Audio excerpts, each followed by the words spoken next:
परिचय।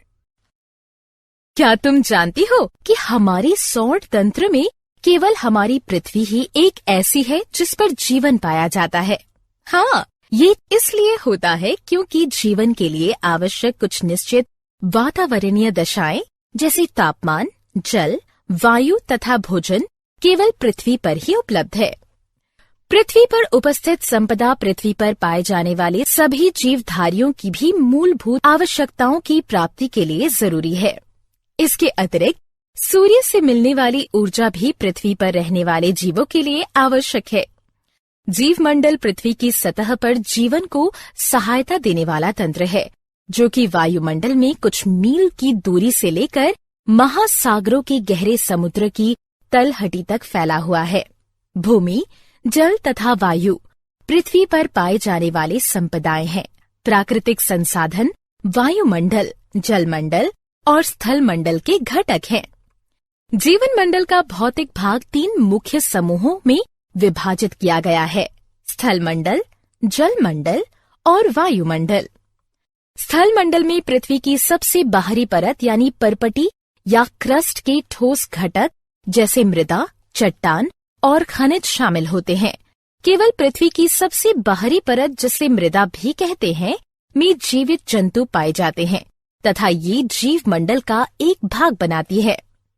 तालाब, नदियां, झील और समुद्र सभी जल मंडल के जलीय घटकों में शामिल हैं। जल पृथ्वी के सतह का लगभग 75% भाग घेरता है। जल भूमिगत भी पाया जाता है। वायुमंडल एक कंबल की तरह जलमंडल और स्थल मंडल के आसपास गैस का आवरण बनाता है। वायुमंडल पृथ्वी की सतह से कुछ किलोमीटर की ऊंचाई तक फैला होता है। ये 4 भागों में विभक्त होता है: शोभ मंडल, समताप मंडल, ओजोन मंडल, आयन मंडल। इसलिए हम कहते हैं कि जीवन मंडल मुख्य रूप से 2 घटकों से मिलकर बना होता है: जैविक घटक सभी जीवित वस्तुएं, अजैविक घटक यानी वायु, जल तथा मृदा।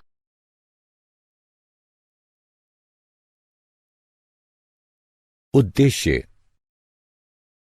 इस पाठ के अंत में आप निम्न करने में सक्षम हो जाएंगे: जीवन की श्वास वायु को समझना, जलवायु नियंत्रण में वायुमंडल की भूमिका को पहचानना, वायु की गति, पवन को समझना, वर्षा को समझना, वायु प्रदूषण को समझना, जल एक अद्भुत द्रव के गुणों को पहचानना, जल प्रदूषण को समझना।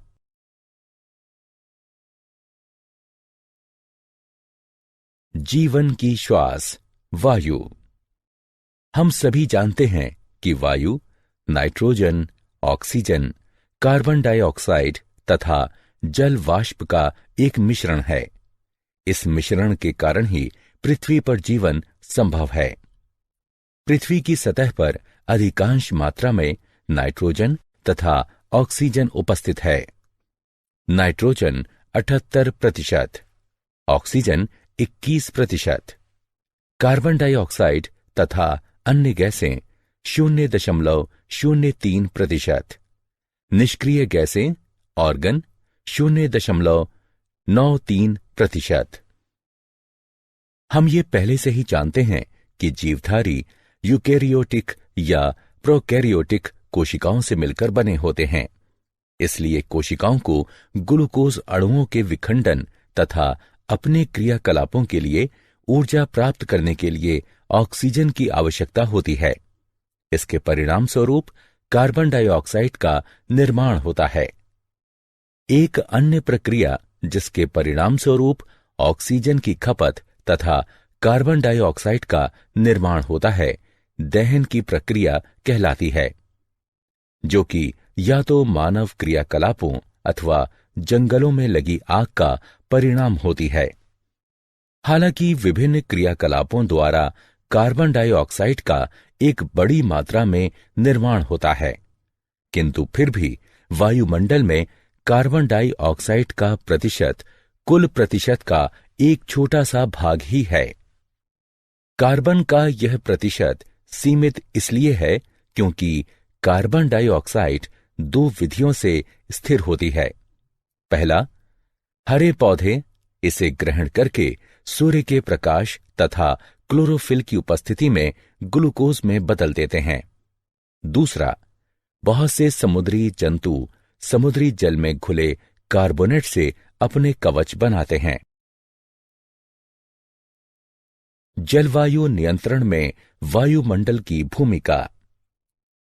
जैसे कि हम पहले भी चर्चा कर चुके हैं कि वायुमंडल पृथ्वी को एक कंबल की भांति ढकता है। हम यह भी जानते हैं कि वायु ऊष्मा का एक कुचालक है। वायुमंडल दिन में तापमान को अचानक बढ़ने से रोकता है। वायुमंडल पृथ्वी के औसत तापमान का दिन के समय और यहां तक कि पूरे वर्ष भर लगभग नियत बनाए रखता है और रात के समय ऊष्मा को बाहरी अंतरिक्ष में जाने की दर को कम करता है। पृथ्वी तथा चंद्रमा सूर्य से लगभग समान दूरी पर हैं, किंतु चंद्रमा की सतह जहां वायुमंडल नहीं है, उस पर तापमान -190 डिग्री सेल्सियस से 110 डिग्री सेल्सियस के मध्य रहता है।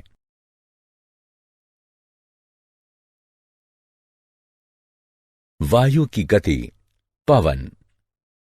तुम में से कितने लोग समुद्र तट यानी समुद्र के किनारे पर घूमने गए हो? तुम सभी ने शाम को बहने वाली ठंडी समीर को महसूस किया होगा तथा गर्म दिन के बाद इन समीरों से मिलने वाली राहत को भी महसूस किया होगा। इसी प्रकार गर्म मौसम के बाद जब वर्षा होती है तो हमें बहुत राहत मिलती है। वायु की गति वायु के गर्म होने के कारण होती है तथा जब इस वायु में जल वाष्प उपस्थित होती है तो यह ठंडी समीर बन जाती है। जल वाष्प जीवित प्राणियों के क्रियाकलापों और जल के गर्म होने के कारण बनती है। स्थलीय भाग या जलीय भाग से होने वाले विकिरण के परावर्तन तथा पुनर्विकिरण के कारण वायुमंडल गर्म होता है। गर्म होने पर वायु में संवहन धाराएं उत्पन्न होती हैं। जब वायु स्थल और जल के विकिरण के कारण गर्म होती है तब ये ऊपर की ओर प्रवाह करती है। क्योंकि जल की अपेक्षा स्थल जल्दी गर्म होता है, इसलिए स्थल के ऊपर की वायु जल के ऊपर की वायु की अपेक्षा तेजी से गर्म होगी। इसलिए अगर हम तटीय क्षेत्रों को दिन में देखते हैं तो पाते हैं कि स्थल के ऊपर की वायु तेजी से गर्म होकर ऊपर उठना शुरू करती है। जैसे ही यह वायु ऊपर की ओर उठती है, वहां कम दाब का क्षेत्र बन जाता है और समुद्र के ऊपर की वायु कम दाब वाले क्षेत्र की ओर प्रवाहित हो जाती है। एक क्षेत्र से दूसरे क्षेत्र में वायु की गति पवनों का निर्माण करती है। दिन के समय हवा की दिशा समुद्र से स्थल की ओर होगी। रात के समय स्थल और समुद्र दोनों ठंडे होने लगते हैं। क्योंकि स्थल की अपेक्षा जल धीरे धीरे ठंडा होता है, इसलिए जल के ऊपर की वायु स्थल के ऊपर की वायु से गर्म होगी।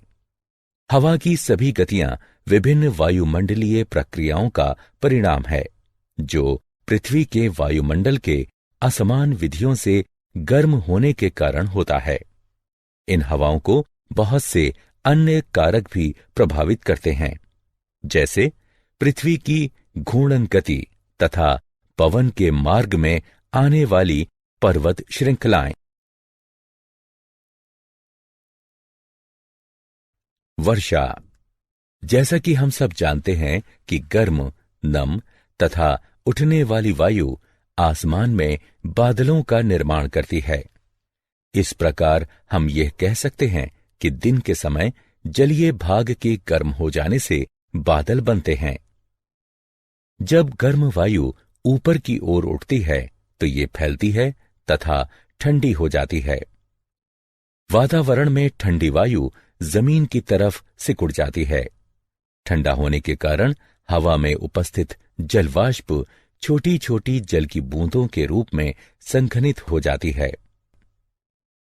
वायु में उपस्थित धूल के कण नाभिक के रूप में कार्य करते हैं तथा संघनन की प्रक्रिया प्रारंभ हो जाती है। संघनन की प्रक्रिया लगातार होने के कारण ये छोटी बूंदें बड़ी बूंदों में बदल जाती हैं। जब ये बूंदें बड़ी और भारी हो जाती हैं, तब ये वर्षा के रूप में नीचे की ओर गिरती हैं। कभी कभी जब वायु का तापमान काफी कम हो जाता है, तब ये हिमवृष्टि अथवा ओले के रूप में अवक्षेपित हो जाती हैं। वर्षा का पैटर्न पवनों के पैटर्न पर निर्भर करता है। भारत के बहुत बड़े भूभाग में अधिकतर वर्षा दक्षिण पश्चिम या उत्तर पूर्वी मानसून के कारण होती है। हम मौसम सूचनाओं में अक्सर ये सुनते हैं कि बंगाल की खाड़ी पर वायु का दबाव कम होने के कारण कई क्षेत्रों में वर्षा हुई। वायु प्रदूषण। इन दिनों प्रदूषण शब्द बहुत ही प्रचलित हो गया है, लेकिन इसका मतलब क्या होता है, मैं तुम्हें बताता हूं। हमारे वातावरण के भौतिक, रासायनिक तथा जैविक गुणों में होने वाला कोई भी अवांछनीय परिवर्तन प्रदूषण कहलाता है। वायु, जल तथा मृदा में होने वाला प्रदूषण जीवन के विभिन्न रूपों पर कुप्रभाव डालते हैं। जबकि प्रदूषक एक ऐसा पदार्थ, रसायन या कारक है जो कि वातावरण में पहुंचकर मानव के जीवन पर बुरा प्रभाव डालता है।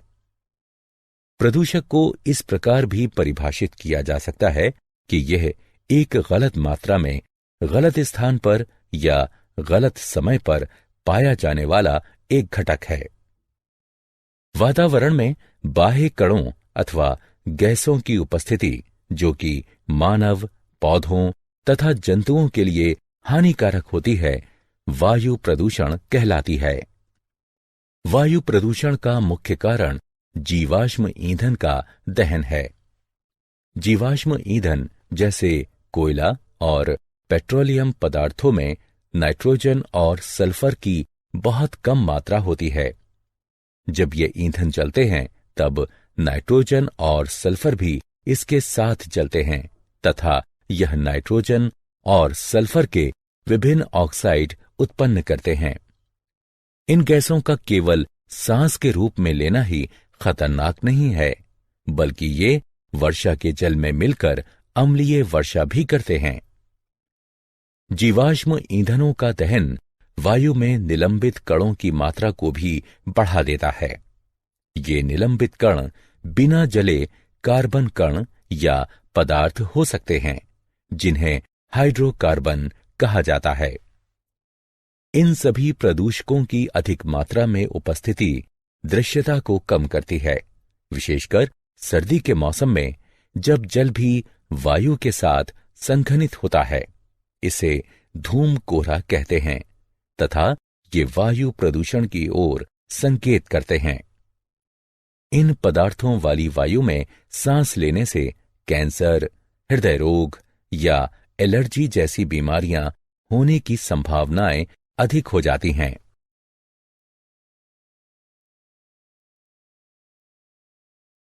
जल एक अद्भुत द्रव।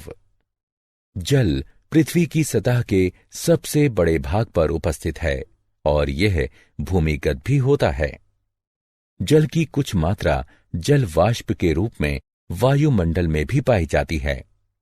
पृथ्वी की सतह पर पाए जाने वाले जल का कुल 97% सागरों तथा महासागरों में पाया जाता है तथा यह जल क्षारीय होता है।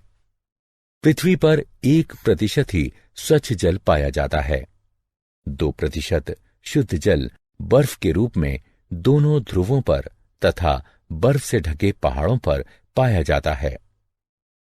भूमिगत जल तथा नदियां, झीलें तथा तालाबों में पाया जाने वाला जल भी स्वच्छ जल होता है। स्वच्छ जल की उपलब्धता विभिन्न स्थानों पर भिन्न भिन्न होती है। गर्मी के मौसम में अधिकतर स्थानों पर जल की कमी हो जाती है।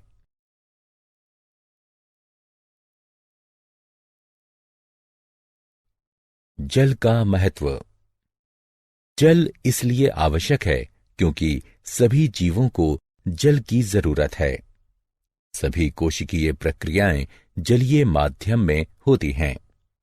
सभी प्रतिक्रियाएं जो हमारे शरीर में या कोशिकाओं के अंदर होती हैं, वह जल में घुले हुए पदार्थों में होती हैं।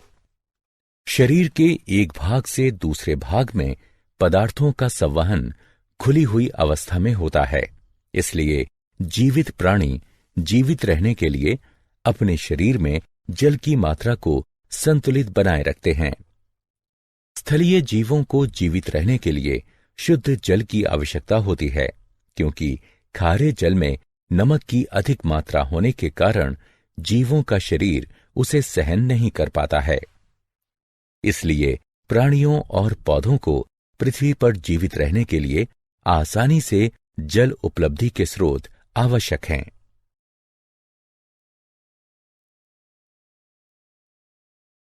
जल प्रदूषण। क्या तुम्हें पता है कि जल प्रदूषण जल में कुछ ऐसे पदार्थों के मिलने के कारण होता है जो कि जल की गुणवत्ता को कम करते हैं, जिससे यह स्वास्थ्य पर भी कुप्रभाव डालता है। जल उन कीटनाशकों और उर्वरकों को भी घोल लेता है जिनका उपयोग हम खेतों में करते हैं। अतः इन पदार्थों का कुछ प्रतिशत भाग जल में चला जाता है। हमारे शहर या नगर के नाले का जल और उद्योगों का कचरा भी नदियों तथा झीलों में संग्रहित हो जाता है। कुछ उद्योगों की बहुत सारी क्रियाओं में शीतलता बनाए रखने के लिए जल का प्रयोग किया जाता है तथा इस प्रकार निष्पादित गर्म जल को जलाशय में वापस लौटा दिया जाता है। जब बांध से जल को छोड़ा जाता है, तब नदियों के जल के तापमान पर भी प्रभाव पड़ता है। गहरे जलाशय के अंदर का जल सूर्य के द्वारा गर्म ऊपर की सतह के जल की तुलना में शीतल होगा। ये सभी जलाशयों में पाए जाने वाले जीवों के प्रकार को विभिन्न प्रकार से प्रभावित कर सकते हैं। ये कुछ जीवों की वृद्धि को प्रोत्साहित करते हैं, तो कुछ को हानि पहुंचा सकते हैं। ये इस प्रणाली में उपस्थित विभिन्न जीवों के संतुलन को बिगाड़ सकते हैं। जल प्रदूषण निम्न प्रभाव उत्पन्न करता है। जलाशयों में अनैच्छिक पदार्थों का मिलना। ये रोग फैलाने वाले जीव जैसे हैजा फैलाने वाले बैक्टीरिया भी हो सकते हैं। इच्छित पदार्थों को जलाशयों से हटाना। किसी भी तरह का परिवर्तन जो इस घुली हुई ऑक्सीजन की मात्रा को कम करता है, उसका जलीय जीवों पर विपरीत प्रभाव पड़ता है। जलाशय से अन्य पोषक की कमी भी हो सकती है। तापमान में परिवर्तन। जलीय जीव जिस जलाशय में रहते हैं, वे वहां के एक विशिष्ट तापमान के अनुकूल होते हैं और उस तापमान में अचानक परिवर्तन उनके लिए खतरनाक होगा या प्रजनन की प्रक्रिया को प्रभावित करेगा। विभिन्न प्रकार के जंतुओं के अंडे और लार्वा तापमान परिवर्तन के प्रति संवेदनशील होते हैं।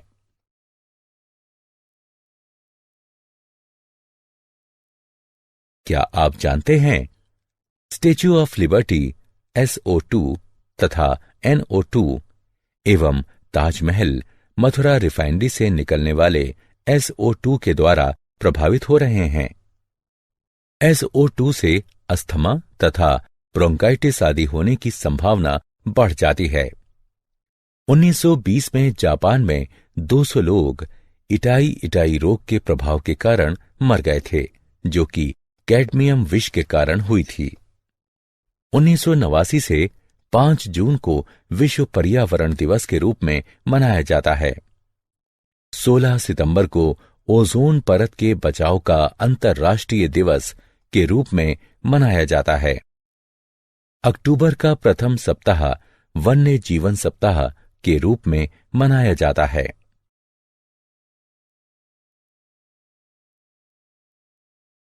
सारांश। आइए हमने जो कुछ सीखा है उसे संक्षेप में दोहराएं। पृथ्वी पर जीवन मृदा, वायु, जल तथा सूर्य से प्राप्त ऊर्जा जैसी संपदाओं पर निर्भर करता है। स्थल और जलाशयों के ऊपर विषम रूप से वायु के गर्म होने के कारण पवनें उत्पन्न होती हैं। जलाशयों से होने वाले जल का वाष्पीकरण तथा संघनन हमें वर्षा प्रदान करता है। किसी क्षेत्र में पहले से विद्यमान वायु के रूप पर होने वाली वर्षा का पैटर्न निर्भर करता है।